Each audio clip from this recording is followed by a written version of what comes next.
Testing, testing. Am I live? Live video. Oh, testing, testing. I hope this is working. Let me just double check my sound. One moment. Wait. Testing. Can you hear me? Testing. I'm sorry, everyone. It always takes me a few moments to. Okay, I think it's working. Okay. Excuse me. Hi everyone. Good morning. I think I'm so sad. The weather here is it just got a little bit colder out, and I'm in that place where I'm not sure if I'm getting sick or if the cold weather is just affecting my throat, and I'm really hoping that I don't get sick. Oh, good morning. I see you all. Hi. Hi. Okay. Melissa, Jamie. Oh, thank goodness. Okay, it's working. But yeah, so I'm just confused. I'm like, I hope I'm not getting sick. Hopefully this is just a shift in the weather. But either way, hi everyone. Let me know. I always forget to say, let me know where you're from when you join these lives, because it's always cool to see. You can just leave a comment. Okay, so let me grab my notes. Today I wanted to do a talk on something that comes up for a lot of people, which are feelings of guilt and regret after losing a pet. Um, so before I get into it, hi everyone, I'm Paige Reckman. I'm a therapist. I started this group probably, I don't know, 5, 6 months ago, and I used to be able to, oh, from Bern, North Carolina. Cool. I don't know where Bern is, but I hope everything is okay for you after the hurricane. I know that's been really terrifying. Okay, so I'm Paige. I'm the creator of this group, and I feel really guilty because I used to be much more present in here, but I started a new community off of Facebook, which I'll get into in a moment. It's called the Furever Forest, but I just want everyone here to know that I'm so grateful you're a part of this community. We have a new lovely moderator who has decided to volunteer her time to ensure that everyone who joins feels welcome. Her name is Diane. Thank you so much, Diane. Thank you for volunteering your time and helping to keep this community a safe and special place for people who are grieving their pets.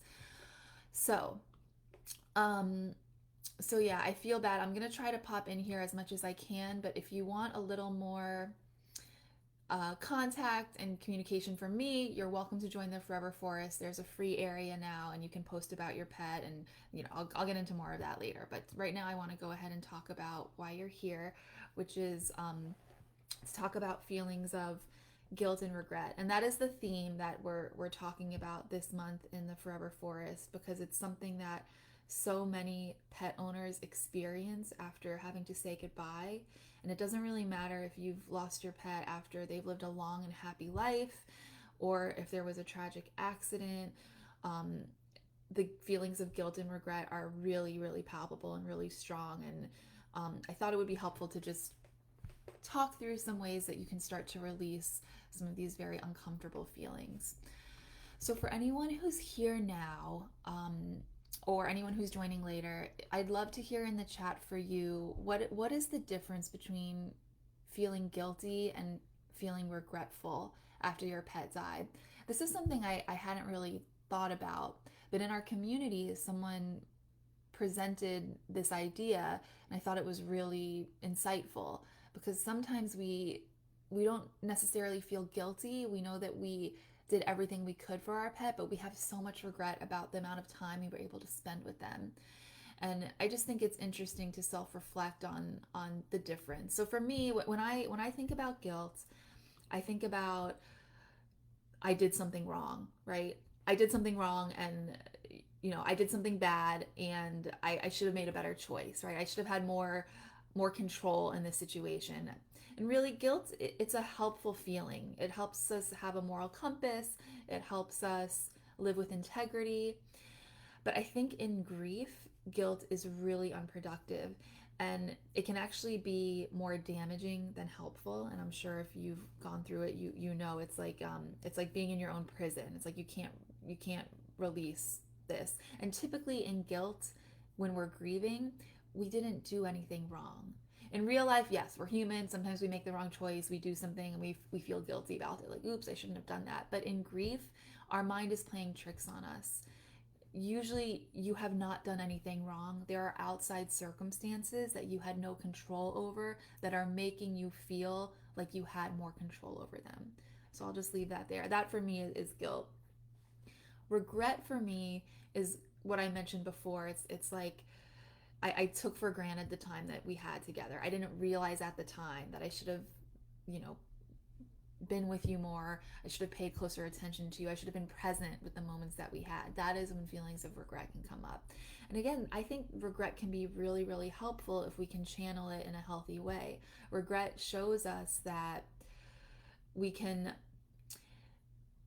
we can learn a lesson and honor our pet through that lesson of being more present now. So even back then, if I wasn't able to spend as much time with them, I want to take that lesson with me in the here and now. How can I honor my pet and show others that I love them and be more present now with the life that I have, even though they're no longer here and I can't do it with them in the past? I can honor them by doing it now. That's what I see as regret. And again, in guilt, regretting the past, regretting how you treated your animal, first of all, probably isn't true, right? Our minds play tricks on us. I know there were probably moments where you could have spent more time with your pet or paid closer attention to them, but when we're in this space of grief, we catastrophize those feelings, and it's not based on fact, and it feels awful, right? It feels awful to be living in regret. So yeah, the guilt and the regret, it's very normal. It's something that we all go through. Just know that, there's no magic wand I can wave and say, okay, don't feel this way anymore, right? Something that I think is also really common is logically we understand that maybe I shouldn't feel as guilty as I do. I tried everything I can. I did the best that I could for my pet, right? We know that logically, but physically, we're not able to let it go. We still feel it in our bodies. And I want to talk about a few things you can do if that is the case for you, right? Because the feelings of guilt and regret, it can be so overwhelming. So something that I think is helpful to do to start is to assess your readiness. How ready are you to release the feelings of guilt and regret that you have around losing your pet? Because sometimes we're just not ready to let those feelings go, and there's a reason for it. That's okay. I think that, they do serve a purpose for us to hold on to these feelings, because it's also a way for us to show that we cared so much about our pet, right? It's like I cared so much, so I'm going to feel guilty because it's showing that I cared and that I love my pet. But again, when it's happening for such a long time, or it's really impacting your ability to live your life and to move forward, it can help to start to chip away at some of those feelings and release them. So I want to go over a few questions that you can ask yourself to start to assess your readiness, because once we start to look at our readiness, then we can start to begin to think about releasing it. And I'd love to hear from anyone who's here. On a scale of 1 to 100, if you check in with yourself now, how ready do you feel to release any feelings of guilt or regret that you have about your pet passing away? There's no right or wrong here. You might be at like a 2. Maybe you're at 100. You're like, I'm good to go. I'm so ready to release this. But let's just check in with your readiness, and see. And this is something that in our Furever Forest, there's prompts and things like this that we use to start conversations and just get it out and self-reflect and become more aware of how we're feeling. So assess, on a scale of 1 to 100, how ready am I? And also, how ready would I like to be? Because sometimes we don't want to be 100% ready, right? Maybe we're like, I'm at a 20% today. It'd be nice if I could get to like 50% ready. And that's good enough. That's still improvement. You don't have to fully release or get to 100, but just starting to chip away and move a little bit, and just knowing where you want to be can be helpful. I'm going to leave these questions below after this chat as well. So if you want to come back to it, I know it's probably like the middle of the workday for a lot of people, and it might be too much to really be thinking about these things. So I'll leave them below. You can always use them as a nice journal prompt to reflect more. Something else you can ask yourself too, to move yourself a little more forward in the release is, how does holding on to this guilt or regret affect me? How does it affect me in my life? Does it give me lower energy? Does it make me feel bad about myself? Does it make me, not want to do anything with friends, or hold me back, right? Does it just feel awful? Think about the things, the way that it affects you. And then also, I'm curious to know, you don't have to go here, but what if you did release the feelings of guilt and regret? What would that mean? What would your life look like? How would your life be different? What if you were able to practice some self-forgiveness as you feel guilty? Maybe you'd feel a little bit lighter. Maybe you'd open up more space in your heart. I don't know, I'm guessing here. If you have any comments at all that you want to share, please go ahead and do so. But these are some things to reflect on about the guilt and the regret that you're feeling. The other thing that I want to bring up that can help you to really start to release, right? If you are ready, if you're in this place where like, I'd like to get more ready, or I am feeling as ready as I can to start to release these feelings. One of my favorite practices, which I've actually done a talk on in here before, is self-compassion. And self-compassion, it's Kristen Neff is a famous psychologist, and she has 3 components to self-compassion that she talks about. The first is mindfulness. So just simply being aware of your body, your feelings, and meeting them without judgment. So maybe, you have feelings of guilt. How can you meet those feelings without judgment, right? That's mindfulness. The second is common humanity. So remembering that you're not alone in how you feel, and you're human. These feelings are natural. They occur for a reason, and you don't have to be afraid of them. They're normal. We all go through them. You're not alone in them. And the third component of self-compassion, which I think is probably, I don't want to say the most important, but one it really gets to the core of it, is kindness.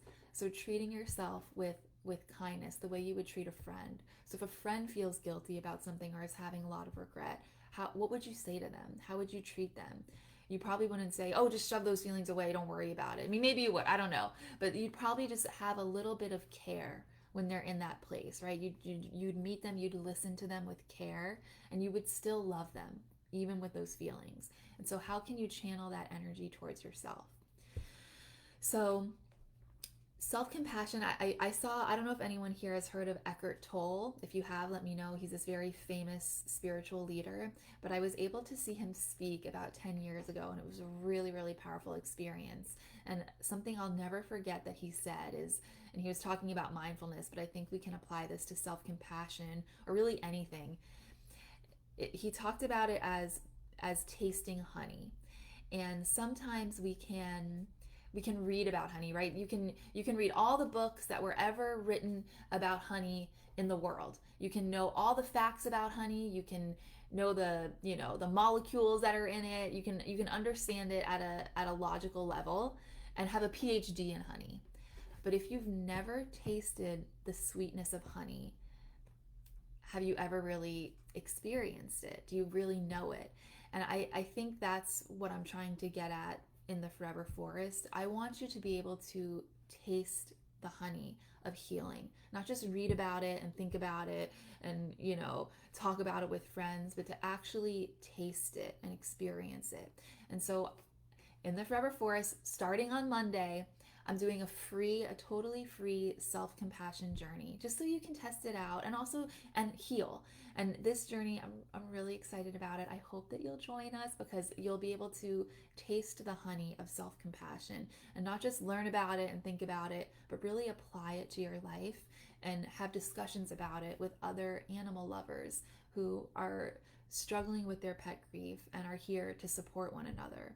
So I'll leave a link below if you'd like to try it out. There's no gimmicks here. I am not a salesy person. I don't know how to promote, but I'm just really passionate about this work, and I'm feeling like all of the love that I've have for Squiggles is now being channeled into this community. So there's a lot of it there, and I just want to share it with everyone. So I've been really busy with it. I've been working hard on it. If you would like to Join for this challenge. I'll leave a link. Would love to see you there. You can test out the community, but we're going to be doing 5 days of practicing these parts of self compassion so that you can not only meet your guilt and your regret with some kindness, but learn tools. Whether you decide to stay in the forest or not, these tools are going to serve you on your journey through your pet grief. So I hope to see you there. Leave some comments. Let me know if you have any questions. I hope you found this helpful. And again, I apologize. My head's a little cloudy with this confusion of am I sick or am I just cold? I don't know. But it was really nice to come on here and connect with you all again. And I'm going to try to be as present as I can in this community when I have some time. So always leave a comment. I appreciate everyone who is here, who supports one another when someone posts about their pet, because I think that's really, it's just so important to have others see our pets and their pictures, know their names, and remember them. So thank you everyone for being here. I hope that you have a lovely day, and we will be in touch soon. All right, take care. Oh, I'm glad you love this knowledge. Oh, Jamie, I see you're 40. I'm sorry, I missed it before. 40. Okay, so that's, it's not 0, it's not 100. That's like, it's an honest answer, and I think it's a good answer because it's true, and you're making progress, but you have some uh things to do to get a little more ready to maybe start to release that. But okay, I will see you all soon. Take care. Bye.